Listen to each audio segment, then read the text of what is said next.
All right, we're diving into one of the most profound ethical questions there is. Let's start with these powerful words from a mother about her son Alexander.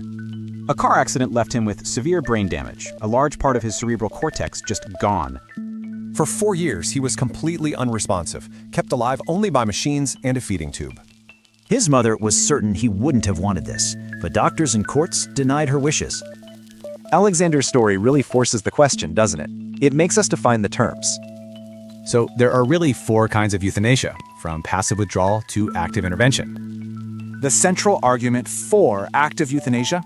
Well, it all comes down to the right of self-determination. And what's really interesting is that both sides use the philosopher Immanuel Kant to argue their case.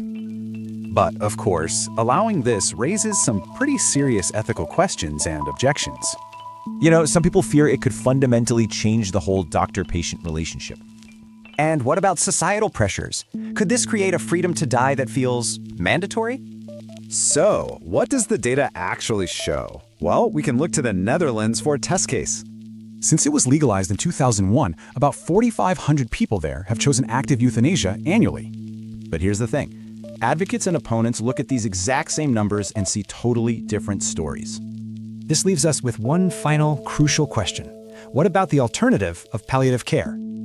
Basically, palliative care focuses on relief from symptoms and stress, not on death itself. And you know, humans seem to have this deeply rooted evolutionary aversion to active killing. Even its strongest supporters say it has to be a last resort, when every other option is gone. So maybe the real problem isn't the legal right, but the circumstances that create the wish to die.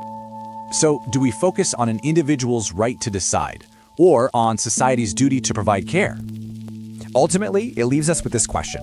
What does a dignified death truly worth to us as a society?